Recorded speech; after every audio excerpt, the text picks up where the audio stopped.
It is October, which means there are 3 months left in the year, and it is time for the end of the year tag. I looked this up to do the questions, and I saw that Ariel Bissett, who created the tag 5 years ago, has made some new questions for 2025, or has updated them. So mostly it's the same, but some of these are a bit new. The first question is, do you have any books that you have to finish by the end of the year? Now, I have finished all of the books that I'm currently reading, and I am just about to start some new ones. So that's exciting. The books that I have to finish by the end of the year is that I have made the decision to read the Booker Prize shortlist. So I have all 6 of the Booker Prize shortlist books here.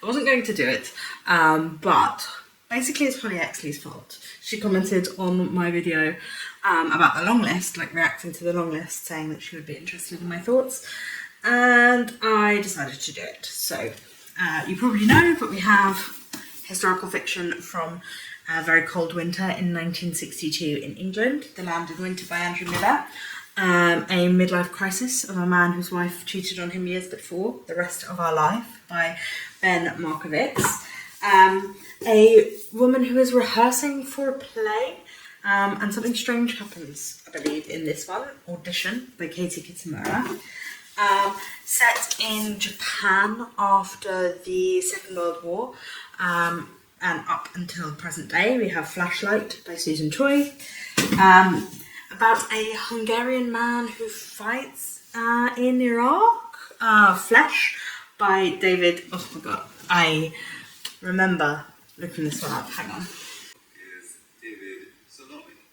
Is that correct? Am I pronouncing it? You're pronouncing it very well. Soloi. David's Flesh by David Soloi.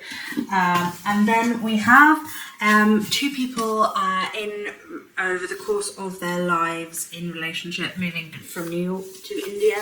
We have Sonia and Sunny by Kiran Desai, who I think is the only one who has previously won the Booker Prize. So those 6 books are the ones that I need to finish by the end of the year, hopefully by the end of November. Despite the fact that at the start of this year I said fewer book prizes, but it is the only one I'm reading this year, so I guess it counts as fewer. Question number 2 is, as always, do you have an autumnal book to transition you to the end of the year? One that I think is quite autumnal. I am reading Rebecca by Daphne du Maurier. I'm reading this as a buddy read by Sophie from Bibliosophie. And so we're going to read this one together. Neither of us have ever read it before.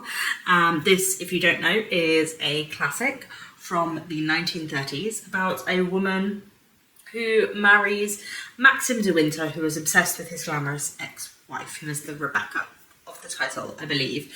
And so this shy, anxious young woman ends up in his house, like marrying him and moving into his house, and strange things occur in relation to this person. So it's kind of dark, kind of twisty, and I'm kind of interested to see where it goes. I don't love this edition, but it's the only one they had in Waterstones, which is the only bookshop I could find in Newcastle when I was looking for it. Next, we have a new release that you are excited about. You're still waiting to come. And I did recently make a video about books that are coming out in October and November, which I'll leave linked in the cards above if you want to see. But the one that I think I am most excited about from that is The Wax Child by Olga Ravin. This combo of 2 things that makes me excited about it: the premise of the book, and the writer. So Olga Ravin wrote The Employees, which came out a few years ago and which everyone raved about, and it sounded like a book I would be interested in, but I never actually got round to reading it. And so I have had her on my radar, even though I haven't read any of her books. But this one is historical fiction set in 17th century Denmark about a woman who has strange rumours swirling around about her, and she gets she goes to this city that is like always shrouded in fog, and she is accused of witchcraft. And I do enjoy it can be hit or miss, books about witchcraft and witch trials and things. It can be a bit of a tropey, I don't know, easy, stereotypical thing to write about, but I feel like because so many people have raved about Olga Raven's writing and the clever way she talks about like capitalism in The Employees, I am intrigued to see what she does with this. Next, 3 books that you need to read by the end of the year. Well, I've already told you 6 books that I need to read by the end of the year, but I did also make a list of 24 books to read in 2025, and I have done a really poor job of reading those books this year. I think I've read like 9 of them. I've not been particularly consistent. So I had a look at that list again. These are the books that I wanted to read, and these are the ones that I have still yet to read. And the 3 that stood out to me when I looked today, so this may change, may be subject to change, were Carol by Patricia Highsmith, which is originally called The Price of Salt, and was adapted into a film with oh my god, what's her name? Rooney Mara and Kate Blanchett. And this is about an ordinary saleswoman in New York who has a relationship with the beautiful, alluring woman in her 30s who walks up to her counter. And I believe it's set at Christmas. So this is the book that I want to read around Christmas time. Then I also have Annihilation by Jeff Vandermeer, which I bought last year around my birthday, so around this time of year. And this is a like dystopia. The first in the Southern Reach series about Area X, which has been cut off from the rest of the continent for decades, and nature has reclaimed the last vestiges of civilization and an expedition that goes there. I think this one's quite an autumnal, creepy, dark book for the rest of the year, and that was speaking to me. And then one that my mum bought me, because it's one of her favourites, is The House of the Spirits by Isabel Allende. I have read Allende, A Long Petal of the Sea. I didn't love it. I didn't love the writing. But that one was pure historical fiction. This one is magical realism. And so it's about a girl, Clara de Valle, who can read fortunes, make objects move as if they had their own lives, and predict the future. Following the mysterious death of her sister Rose the Beautiful, Clara is mute for 9 years. When she breaks her silence, it is to announce that she will be married soon. So, yeah, as this was one of my mum's favourite, as it has elements of the kind of thing that I love about magical realism, that mode of storytelling, I think this will be an enjoyable one. It is another chunky one though. And I just chucked all of those on the floor.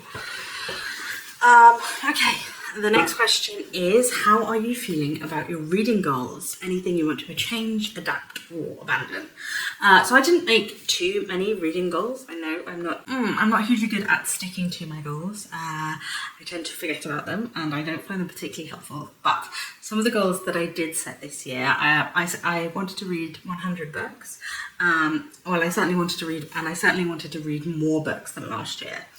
So far I've read 60 books, and with 3 months left in the year, I don't think I'm going to make it to 100, considering my reading pace. 40 books in 3 months seems unlikely at this point in the year for me. But last year I read 77 books, and I do think I could outpace that. I also wanted to read better than last year. Last year my average rating was 3.19 stars. This year my average rating so far is 3.18 stars. So the last 3 months of the year will really have to pull up my rating quite a lot if I am going to read any better than last year. I don't know what it is. I have had a really sickly year this year. I've not been very well for a lot of it, and I don't know if that's affecting my reading and my ratings.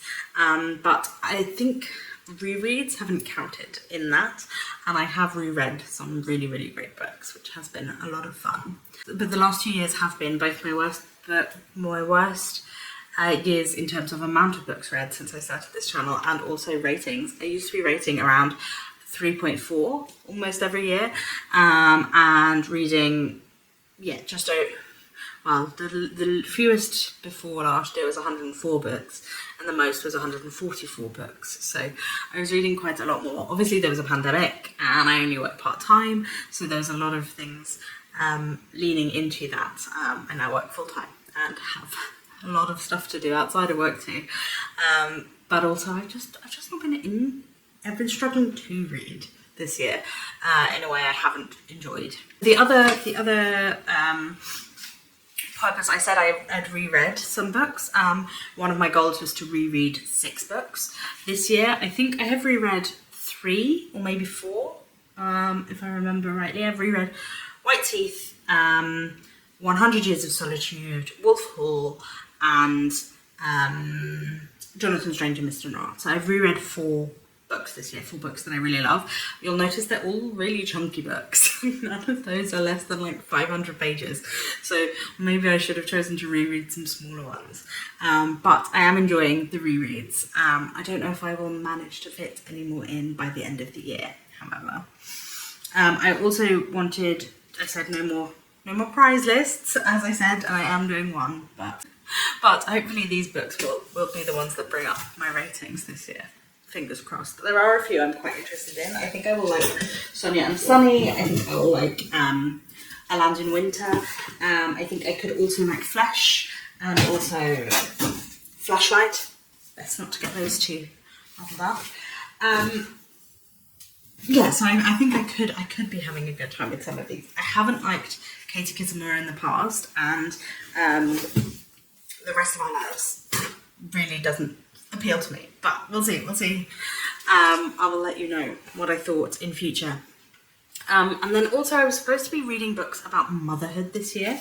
That was supposed to be one of my goals. Was like last year I had the accidental theme of reading books about grief, and I wanted to make a purposeful theme of reading books about motherhood.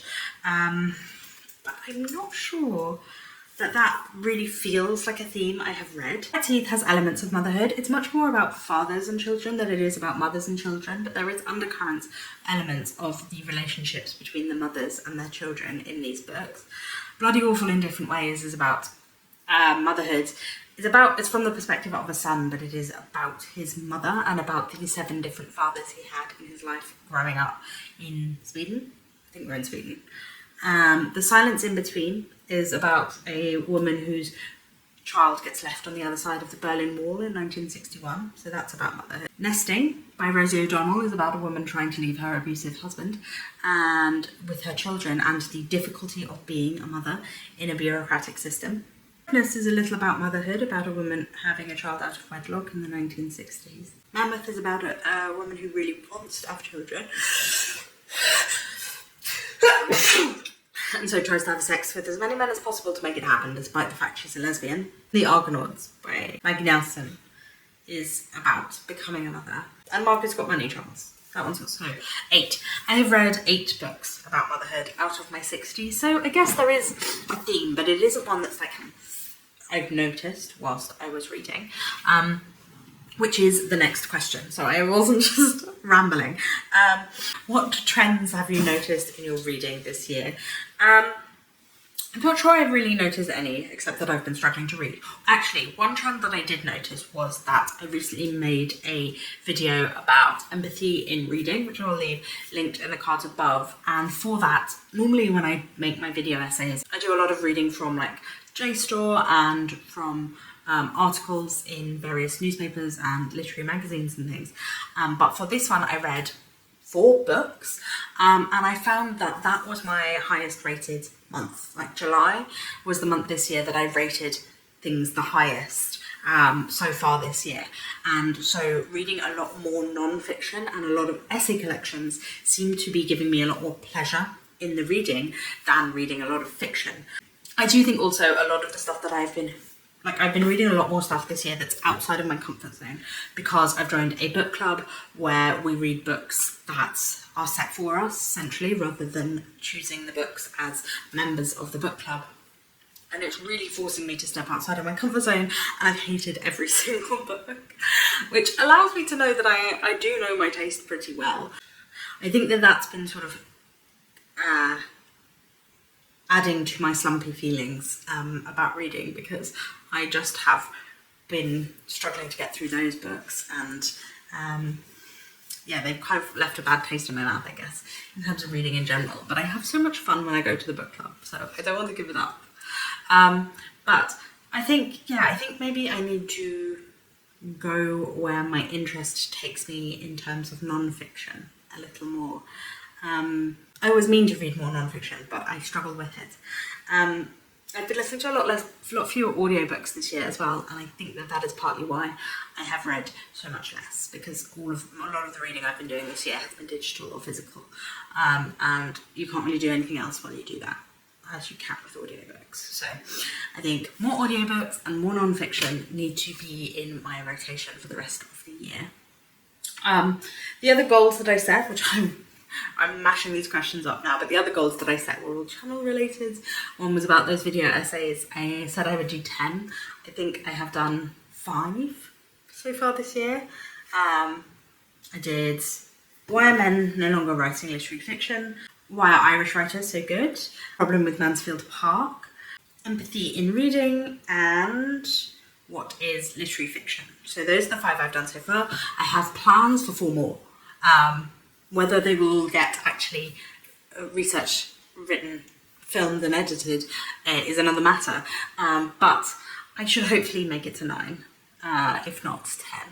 Fingers crossed and knock on wood, and all that. The final question is, have you started making plans for your reading in 2026? And honestly, no. I am feeling quite frazzled this year. I think it's been a strange year for me personally, and health-wise. I have not been in the best place in either of those things, and I think that has set me up for just not really feeling like I can plan going forward. I feel like I'm just treading water at the moment.